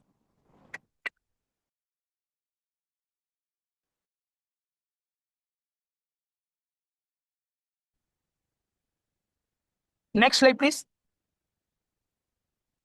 No, reason for claim rejection, ये सबसे बड़ी मेन इंपॉर्टेंट चीज है जहां पे हमें क्लेम की एक एक्सपेक्टेशन होती है कि भाई हमने क्लेम रखा है तो हमारा क्लेम निकल जाएगा। अब नहीं निकलने के काफी रीजन होते हैं, इसमें से मेन ये है नॉन डिस्क्लोजर। नॉन डिस्क्लोजर मतलब क्या? आज मैं अपना हेल्थ इंश्योरेंस ले रहा हूँ, मुझे अगर बीपी की प्रॉब्लम है या शुगर की प्रॉब्लम है या ऐसी कोई भी चीज है जो मुझे, गुटखा, पान मसाला, अल्कोहल, मैं कुछ भी लेता हूँ, तंबाकू खाता हूँ, तो मुझे सारी चीजें पॉलिसी के लेने के टाइम पे मुझे डिक्लेयर करनी जरूरी है। मेरी पास्ट में अगर कोई सर्जरी भी हुई है तो भी मुझे डिक्लेयर करनी जरूरी है। Insurance is the contract between customer and insurance company, जहां पे कॉन्ट्रैक्ट साइन करते वक्त हमें हमारी हेल्थ की जितनी भी सारी कंडीशन है वो हमें मेंशन करनी रहती है। अगर वो मैं मेंशन नहीं कर रहा हूँ और मैं अपनी पॉलिसी ले रहा हूँ और मान लो कि क्लेम करता हूँ, जब होता क्या है, मैं आज हॉस्पिटल में गया, हॉस्पिटल में एडमिट जब होऊंगा ना, तब इंश्योरेंस कंपनी अब मेरी जो क्लेम फाइल होती है ना, वो क्लेम फाइल के अंदर पेपर्स देखती है। अब मैं जब एडमिट हुआ उस टाइम पे मेरा डॉक्टर जो रहता है, जो ट्रीटमेंट देने आता है, वो फर्स्ट कंसल्टेशन लेटर जो रहता है वो ड्राफ्ट करेगा। तब मुझे सब, मेरे घर वालों को सबसे पहले पूछता है कि भाई इनको कोई दवाई वगैरह भी ले रहे हैं या इनकी कोई लाइफस्टाइल हैबिट है, पान मसाला, सिगरेट, गुटखा, या इनको पास्ट में कोई सर्जरी हो या कोई अभी दवाई ले रहे हैं। और अगर मेरे घर वालों ने बोला कि हाँ इनको बीपी की प्रॉब्लम या पान मसाला गुटखा खाते हैं, इनको आदत है, तो वो उसमें मेंशन करता है। क्यों? क्योंकि उसको जो ट्रीटमेंट देनी है, लाइन ऑफ ट्रीटमेंट, वो देने के लिए उसको पता चले कि भाई अगर इसको कोई बीपी की दवाई ले रहा है या शुगर की दवाई ले रहा है या उसको गुटखा खाने की हैबिट है, तो उस टाइम पे वो फॉर्म के अंदर मेंशन करेगा। और वही क्लेम की फाइल जब हमारी इंश्योरेंस कंपनी में रीएम्बर्समेंट या कैशलेस में जाती है, तब हमने जब पॉलिसी परचेज की होती है उस टाइम का प्रपोजल फॉर्म ओपन होता है। और वो प्रपोजल फॉर्म के अंदर अगर हमने ये चीज डिक्लेयर नहीं की थी और ये चीज अभी ट्रीटमेंट के दौरान सामने आई और वहां पे लिखा जाता है कि हाँ इन्होंने तो गुटखा या पान मसाला या सिगरेट या बीड़ी, तंबाकू या बीपी, डायबिटीज जैसी की गोली वगैरह पिछले 3 साल से ले रहे हैं, तो मेरी पॉलिसी ली हुई 8 साल हो गया नहीं है, बट मैंने पॉलिसी अभी के अभी ली हुई है, 6 महीने के अंदर मेरा क्लेम आया है, तो मेरी पॉलिसी लेने से पहले की बीमारी आइडेंटिफाई हुई कि 3 साल से मुझे ये चीज है और मैं पॉलिसी अभी 6 महीने पहले मैंने डिक्लेयर नहीं किया है, तो उसको नॉन डिस्क्लोजर क्लॉज माना जाता है। और पॉलिसी वहीं पे ही आपका क्लेम रिजेक्ट करके पॉलिसी कैंसिल कर दी जाती है, कॉन्ट्रैक्ट कैंसिल हो जाता है, इसको नॉन डिस्क्लोजर बोला जाता है। पॉलिसी के एक्सक्लूजन्स मैंने जो बताया, 2 साल की पॉलिसी के वेटिंग पीरियड के एक्सक्लूजन्स, जिसके अंदर अगर आप क्लेम करने जाते हो, आज पॉलिसी ली और 8 महीने के बाद मैं नी रिप्लेसमेंट करवाने जाऊंगा, तो भैया नी रिप्लेसमेंट 8 महीने में किसी को नहीं आता है। नी रिप्लेसमेंट होने के लिए भी टाइम लगता है, वो आइडेंटिफाई होता है और आइडेंटिफाई होने के बाद वो एक एक्सट्रीम लेवल पे आता है, जब तब जाके डॉक्टर जो है उसका नी रिप्लेस करते हैं। तो आज पॉलिसी ली और 8 महीने में नी रिप्लेसमेंट कभी नहीं आता। तो ये चीज कस्टमर को ध्यान में रखनी पड़ती है कि भाई 2 साल के एक्सक्लूजन के बाद अंदर मैं उस ट्रीटमेंट का क्लेम अभी लेने जाऊंगा तो मुझे नहीं मिलेगा। कौन कौन सी ट्रीटमेंट कवर नहीं होती है वो पॉलिसी लेने के टाइम पे आइडेंटिफाई की जाती है कि भाई जैसे अगर कोई ऐसी बीमारी है जो अभी हमने बताई, कौन कौन सी ट्रीटमेंट नहीं लेते तो नहीं कवर होगी, वो पर्टिकुलर वो कंपनी के टर्म्स कंडीशंस के अंदर डिपेंड है। कुछ कंपनियां सारी चीजें कवर करती है, कुछ कंपनियां कुछ चीजों को कवर नहीं करती है। जैसे अगर मुझे पेट में दर्द हो गया और मैंने किसी कोई डॉक्टर के पास गया हूँ, लेकिन डॉक्टर ने बोला कि भाई इसका इलाज एलोपैथिक दवाई या होम्योपैथिक से नहीं होगा, या अगर उसने बोला कि जैसे फॉर एन एग्जांपल मुझे पैर में लगी है कुछ और मैं हॉस्पिटल जाने की वजह मैं अगर किसी हार्डवेयर के पास चला गया, तो एमएस ऑर्थोपेडिक सर्जन नहीं है, लेकिन वो एक अपना छोटा सा क्लिनिक खोल के बैठा हुआ है जिसको हम हार्डवेयर डॉक्टर बोलते हैं, जिसके पास प्रॉपर डिग्री नहीं, तो हम वो चीज को क्लेम नहीं कर सकते। हमें ट्रीटमेंट लेनी है प्रॉपर डॉक्टर के पास जिसका रजिस्ट्रेशन होता है, जिसके पास डिग्री होती है, तो उसकी ट्रीटमेंट लाइन ऑफ ट्रीटमेंट को कवर किया जाएगा। इनकम्प्लीट वेटिंग पीरियड, अगर हमने वेटिंग पीरियड जैसे बताया कि 2 साल का या 3 साल का जो वेटिंग पीरियड कंप्लीट नहीं किया और उसके पहले ही हम लोग उसको ट्रीटमेंट के अंदर फॉल करते हैं, तो वो ट्रीटमेंट कवर नहीं होगी। अभी आज जैसे मैंने पॉलिसी ली और मैं 30 डेज के बाद मुझे मेडिक्लेम कवरेज स्टार्ट होता है, और अगर आज मैंने पॉलिसी ली है और मैं 6 दिन के बाद बोलूँ मुझे फीवर है, तो भाई वो कवर नहीं होगा। क्यों? क्योंकि फीवर के सिम्टम्स आपको इमीडिएटली नहीं आते। तो 30 डेज के बाद इसीलिए इंश्योरेंस कंपनी 30 डेज का वेटिंग पीरियड बोलती है। एक्सीडेंटल सर्जरी 24 घंटे के बाद कवर होती है। Next slide please. कौन कौन सी चीजें हमें पॉलिसी लेने के टाइम पे हमें देखनी रहती है, जैसे हमने पहले ही डिस्कस कर लिया, सारी चीजें आ गई। एज सबकी क्या होगी, कौन कौन फैमिली मेंबर को हम लेना चाहते हैं, हमारी फैमिली की हिस्ट्री क्या है, एंड कितने मेंबर को कवर करना चाहते हैं, ये सारी चीजें हमें ध्यान में रख के उसका प्रीमियम निकलेगा। Existing employ cover group insurance, अगर वो ग्रुप इंश्योरेंस लेते हैं तो ग्रुप इंश्योरेंस की बात अलग है, वो यहाँ पे डिस्कस करने का कोई मतलब नहीं है। अफोर्डेबिलिटी वर्सेस कवरेज, मैं कितना प्रीमियम एफर्ट कर सकता हूँ, सामने मुझे क्या क्या कवरेजेस मिलते हैं। लेट्स से एग्जांपल, मैंने आज पॉलिसी लेनी, मेरा प्रीमियम पे करने का कैपेसिटी 30,000 है, लेकिन मुझे रिस्टोरेशन बेनिफिट, क्यूमुलेटिव बोनस, ये सब चाहिए, नो रूम रेंट रिस्ट्रिक्शन चाहिए, लेकिन ये सारी चीजें 30,000 में नहीं आ रही है, तो मुझे प्रीमियम पे करने का जो कैपेसिटी है वो 40,000 के ऊपर जा रहा है, मेरा प्रीमियम पे है 30,000 की लिमिट में, तो मुझे वो सारी चीजें ध्यान में रखनी पड़ती है कि भाई मैं प्रीमियम पे कर रहा हूँ उस हिसाब से मुझे वो सारे बेनिफिट मिल रहे हैं कि नहीं मिल रहे हैं, तो प्रीमियम के सामने मुझे बेनिफिट मिलेगा नहीं, वो ध्यान में रखना जरूरी। इंडिविजुअल या फ्लोटर प्लान, कौन सा प्लान लेना है वो हमने पहले भी डिस्कस कर लिया है। राइडर और एडॉन्स, राइडर और एडॉन्स बहुत सारे हैं, उसका यहाँ पे डिस्कस करने का कोई मतलब नहीं, क्योंकि कौन सा राइडर आप लेते हो पॉलिसी लेने के टाइम पे, तो अगर मैं राइडर की बात करने जाऊंगा तो आई थिंक ये सेशन में हम लोग उसको कवर नहीं कर पाएंगे, क्योंकि उसके लिए कौन सी कंपनी का प्रोडक्ट परचेस कर रहे हो वो ध्यान में रखना जरूरी है। तो राइडर में एक हिंट दे देता हूँ, कुछ कंपनीज के अंदर क्रिटिकल इलनेस का कवरेजेस होता है, कुछ कंपनी के अंदर राइडर के तौर पे हॉस्पिटल कैश मिलता है, कुछ राइडर्स के अंदर हमें अनलिमिटेड रिस्टोरेशन मिलता है, तो वो तो आपका जो एडवाइजर या ब्रोकर आएगा वही आपको पॉलिसी लेने के टाइम पे वो बता पाएगा। तो राइडर्स आपको पिक एंड चूज करना है कौन सा लेना है कौन सा नहीं लेना है। टॉपअप सुपर टॉपअप हमने डिस्कस कर लिया है, रूम रेंट वाला भी डिस्कस कर लिया है। हॉस्पिटल कैश बेनिफिट, यस, एक राइडर है हॉस्पिटल कैश बेनिफिट का, जो कि हम आज पॉलिसी ले रहे हैं, तो हम जितने दिन के लिए हॉस्पिटल में रुकेंगे उतने दिन का पे बिल जो है इंश्योरेंस कंपनी पे करेगी, लेकिन साथ साथ में मैं जितने दिन के लिए हॉस्पिटल में रुका हूँ उतने दिन का पर डे का 500 रुपये 1,000 रुपये जो भी पॉलिसी के अंदर बेनिफिट है हॉस्पिटल कैश का, वो अदर देन मेरा क्लेम अमाउंट, मुझे insurance company number of days जितने भी दिन के लिए रुका हूँ उतने दिन का हॉस्पिटल कैश की लिमिट है वो मुझे अलग से देगी, जो मुझे मिलेगा वो इंश्योरेंस कंपनी को नहीं मिलता है, वो मुझे मिलेगा, जिसको हॉस्पिटल के लिए डेली कैश अलाउंस बोलते हैं। ठीक है, नेक्स्ट स्लाइड प्लीज। मिस्टेक और अवॉइड्स, आई थिंक ये हमने डिस्कस किया। चूजिंग ओनली बाय प्रीमियम, मतलब हम पॉलिसी लेने के टाइम पे हम कौन सी चीज को चूज कर रहे हैं हमें सिलेक्ट करना है, लाइक हमें ओपीडी बेनिफिट लेना है कि नहीं, मैटरनिटी लेना है कि नहीं, ये सारी चीजें हमें राइट पिक एंड चूज करनी होती है। Non disclosure of health health history, जैसे मैंने बताया कि पॉलिसी लेने से पहले की बीमारी या कोई हमारी लाइफस्टाइल हैबिट है वो सारी हमें मेंशन करनी चाहिए। इग्नोरिंग सब लिमिट्स एंड एक्सीडेंट्स, हमें अगर पॉलिसी ले रहे हो तो हमें सब लिमिट वाला कॉन्सेप्ट नहीं लेना चाहिए, हमें पॉलिसी नो लिमिट वाली नहीं लेनी चाहिए। एक्सक्लूजन हमें कौन कौन से लग रहे हैं, कौन से टाइम पे हमें पॉलिसी का कवरेज कब मिल रहा है वो हमें ध्यान में रखना है। Following in upgrade the policy, every year जब हमारा रिन्यूअल आ रहा है तब हमें हमारे पॉलिसी के अंदर कोई एक्स्ट्रा बेनिफिट या कोई एक्स्ट्रा अपग्रेडेशन का ऑप्शन मिल रहा है, सम इंश्योर बढ़ाने का ऑप्शन मिल रहा है, बेनिफिट अपग्रेड करने का ऑप्शन मिल रहा है, वो सारी चीजें हमें रिन्यूअल के टाइम पे ध्यान रखनी जरूरी है। ओवरलेइंग और एम्प्लॉयर इंश्योरेंस, ये ठीक है, इसके अंदर हमें जाने की जरूरत नहीं। मिसअंडरस्टैंडिंग को पे एंड डिडक्टेबल क्लॉज, तो ये हमने डिस्कस किया हुआ है कि भाई पॉलिसी लेने के टाइम पे अगर हमने को पे सिलेक्ट किया हुआ है तो हमारा पैसा उस हिसाब से कट के आएगा, या डिडक्टेबल क्लॉज हमने सिलेक्ट किया तो हमारा पैसा उस हिसाब से कट के आएगा। तो अगर हम ये दोनों चीज हम सिलेक्ट ही नहीं करेंगे और 100% पेबल वाली प्रोडक्ट लेंगे तो हमें ये चीज आएगी नहीं, क्योंकि ये ज्यादातर क्या होता है, आज हमने बता दिया है, कल को उठ के क्लेम आता है तब हमें ये चीज याद नहीं रहती और हम फिर हमारे पार्टनर को, एडवाइजर को बोलते हैं कि भाई आप ये नॉन हमारा पैसा कट के क्यों आया। तो हम लोग जनरली रेफर ये करते हैं कि नॉन हमें ओपे या ओ पेमेंट वाला या डिडक्टेबल वाला प्लान नहीं लेना चाहिए। Next slide please. Critical illness. Critical illness एक ऐसी प्रोडक्ट है जो आई थिंक सो, मतलब मेरे हिसाब से मैं आपको ये डिटेल में डिस्कशन करने का पॉइंट है, लेकिन मैं आपको थोड़ा सा ऊपर से इसका हिंट दे देता हूँ। इस स्लाइड के हिसाब से अगर हम जाएंगे तो आई थिंक सो बहुत लंबा चलेगा, बिकॉज इसके लिए क्रिटिकल इलनेस में भी काफी सारे फैक्टर्स हैं। बट मैं आपको क्रिटिकल इलनेस का एक व्यू बताता हूँ जिससे आपको प्रैक्टिकली पता चल जाएगा कि क्रिटिकल इलनेस होता क्या है। क्रिटिकल इलनेस मीन्स क्या, कि कोई ऐसी बीमारी जो जानलेवा होती है जिसके अंदर आदमी के बचने के चांसेस बहुत कम होते हैं।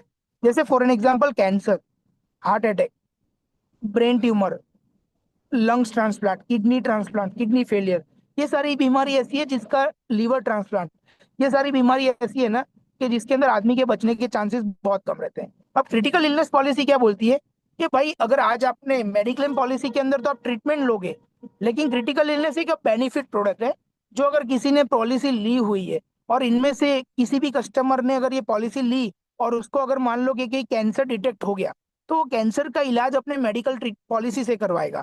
लेकिन अगर कैंसर डिटेक्ट हुआ है और वो आदमी ने अगर क्रिटिकल इलनेस पॉलिसी ली है तो उसका जो भी सम इंश्योर्ड लिया हुआ है ना, 10 लाख, 15 लाख, 20 लाख, 25 लाख, वो उसको इमीडिएटली मिल जाएगा। पूरा का पूरा सम इंश्योर्ड 10 लाख का लिया हुआ है तो 10 लाख रुपए ऑन द स्पॉट मिल जाएंगे, 5 लाख लिया है तो 5 लाख मिल जाएगा, 25 लाख लिया हुआ है तो 25 लाख मिल जाएगा, ये इमीडिएटली उसको मिल जाएगा। और उस पैसे से उसको क्या करना है वो उसका कॉल है। अल्टीमेटली उसका क्रिटिकल इलनेस का बेनिफिट ये है कि क्रिटिकल इलनेस पॉलिसी लेने से कोई जानलेवा बीमारी आती है तो मुझे इमीडिएटली उसका खर्चा मिलेगा। खर्चा मतलब सम इंश्योर्ड का पूरा वो on the spot, 0 days waiting period वाला पॉलिसी लिया होगा तो ऑन द स्पॉट मिल जाएगा। अगर उसने सर्वाइविंग पीरियड, मतलब वो बीमारी के चलते वो 30 डेज तक सर्वाइव रहना चाहिए, ऐसा अगर बेनिफिट लिया है तो वो पैसे का क्लेम वो 30 डेज के बाद कर सकता है। बट आजकल में जनरली 0 डेज सर्वाइविंग पीरियड वाली पॉलिसियां हैं। अगर वो पॉलिसी 0 डेज सर्वाइविंग पीरियड के साथ ली हुई है तो आज अगर किसी को कैंसर हुआ है, कल इंटीमेशन डाल दे 24 घंटे के बाद और उसके ट्रीटमेंट के पेपर इंश्योरेंस कंपनी में दे, जो भी सम इंश्योर लिया 10 लाख, 15 लाख, 20 लाख, 50 लाख, वो पूरा का पूरा सम इंश्योर्ड का अमाउंट का चेक वो पेशेंट को मिल जाएगा। फिर वो मेडिक्लेम पॉलिसी से अपना क्लेम करवा ट्रीटमेंट करवाते रहे, इस तरफ से उसका क्रिटिकल इलनेस का पैसा उसको मिल गया। तो that is called super critical illness policy. Simple language के अंदर क्रिटिकल इलनेस पॉलिसी जानलेवा बीमारी के ऊपर ट्रिगर होती है, नॉर्मल ट्रीटमेंट के लिए सुपर क्रिटिकल इलनेस ट्रिगर नहीं होती है। तो क्रिटिकल इलनेस के अंदर सर्वाइविंग पीरियड 0 डेज आता है, 7 डेज आता है, 15 दिन आता है, 30 दिन भी आता है। बट हम लोग जरा ज्यादातर 0 डेज सर्वाइविंग पीरियड देते हैं ताकि कस्टमर को बेनिफिट मिले। ठीक है। अगर हेल्थ इंश्योरेंस पॉलिसी है तो भी मैं ले सकता हूँ क्रिटिकल इलनेस पॉलिसी, नहीं है तो भी ले सकता हूँ मैं critical illness policy. But right critical illness policy लेने का सही तरीका है 0 डेज सर्वाइविंग पीरियड और मैक्सिमम क्रिटिकल इलनेस कवर करे ऐसी पॉलिसी जो आज की डेट में I think so Tata AIG के पास है, जहां पे 100 क्रिटिकल इलनेस कवर कर रहे हैं और उसके अंदर सारी की सारी क्रिटिकल इलनेस कवर आ जाती है। तो मेरे हिसाब से राइट पॉलिसी काफी सारी है, एचडीएफसी अर्गो के पास है, केयर के पास है, आदित्य बिरला के पास है, टाटा एआईजी के पास भी है, लोम्बार्ड के पास भी है, सारी कंपनीज के पास है। तो right critical illness policies pick कीजिए और इंश्योरेंस ले लीजिए। Next slide please. हाँ जी, बताइए अगर किसी का कोई क्वेश्चन हो तो, बिकॉज मैं क्या एक्चुअल में ट्रैवलिंग कर रहा हूँ और मैंने गाड़ी साइड में खड़ी की हुई है, तो अगर कोई किसी का कोई क्वेश्चन है तो प्लीज बताइए, मैं ट्राई करूंगा कि आपका कोई भी क्वेश्चन हो सॉर्ट आउट कर सकूं।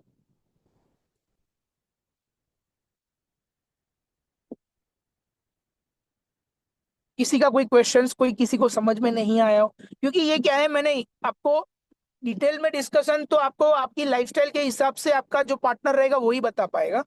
जब आपका पॉलिसी लेने के लिए वो आपका एडवाइजर या ब्रोकर आएगा वही आपको बता पाएगा। मैंने आपको इंश्योरेंस, हेल्थ इंश्योरेंस लेना क्यों जरूरी है, सुपर टॉपअप क्या होता है वो बताने के लिए आपको मैंने बोला, अरे 2 मिनट यार, वो मैंने आपको बताया कि ये क्यों जरूरी है।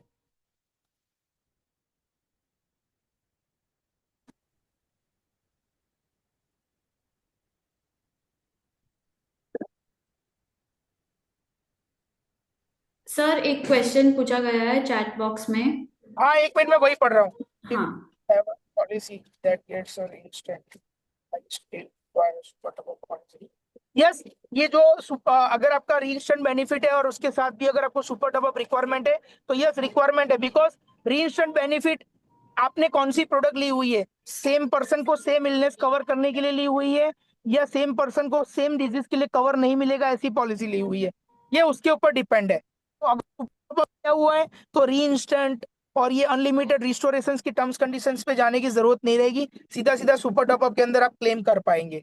तो सुपर टॉपअप पॉलिसी से आपका कम पैसों में आपका सम इंश्योर्ड हायर साइड चला जाएगा और वो आ जाएगा तो आपका इंश्योरेंस का अमाउंट बड़ा हो जाएगा। तो एज ए फाइनेंशियल अगर पूछा जाए तो मैं अपने कस्टमर को मेडिक्लेम और सुपर टॉपअप ट्रिगर करने के लिए बोलता हूँ कि आप वो ले लो। ये अनलिमिटेड रिस्टोरेशन या रीइंस्टेंट बेनिफिट इन सब के अंदर मैं कभी भी कस्टमर को अप्रोच नहीं करता हूँ, सीधा सीधा सिंपल सा हिसाब बोलता हूँ कि सर आप मेडिक्लेम पॉलिसी लो और सुपर टॉपअप लो। आपका कवरेज बेसिक पॉलिसी का 5 लाख रुपए, 50 लाख का सुपर टॉपअप, 55 लाख का कवरेज हो गया, आपको कोई कंडीशन पे जाने की जरूरत नहीं रहेगी। अगर आपका cap on room rent limit पे कैप है तो सारी की सारी चीजों पे आपका पॉलिसी का टर्म्स कंडीशंस पे भी कैप लगेगा।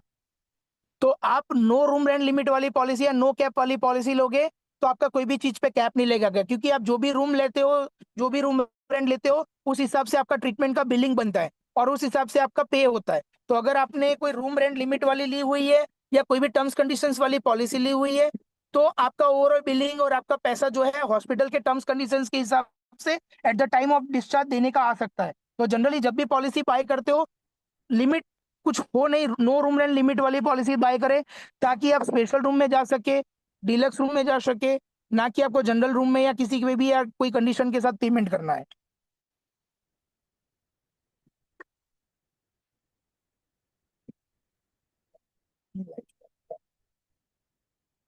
नो सर, अगर हेल्दी लाइफस्टाइल है तो प्रीमियम रिड्यूस नहीं कर सकते। प्रीमियम तो सर आपकी एज के हिसाब से जो प्रीमियम आता है वही रहेगा। प्रीमियम में तो सर कोई भी इसमें चीज नहीं हो पाएगा, क्योंकि हेल्थ इंश्योरेंस के अंदर आपका ना 1 रुपया ज्यादा ले सकते ना 1 रुपया कम ले सकते। ये ह्यूमन लाइफ के ऊपर प्रीमियम आता है तो प्रीमियम आपका जो रहेगा वो सेम ही रहेगा।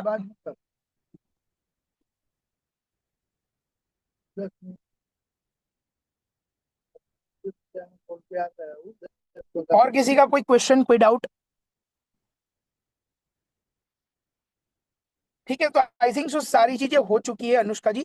अगर कुछ होता है तो आप किसी भी पार्टनर कस्टमर को या पार्टनर को कभी कोई कोई डिटेल में जानना हो, मतलब कोई डाउट हो, डिटेल डिस्कशन हो, तो एक बार फिर से कनेक्ट करवा सकते हैं उसको उन पर्टिकुलर वो टॉपिक के ऊपर। Definitely, definitely. Thank you so much for joining this webinar, everyone. And I hope thank you this ma'am. session has helped you understand the basics of health insurance. And thank you, everyone. Thank you, Mr. Neeraj. Everyone, have a nice thank day. You ma'am. Yeah. Thank you.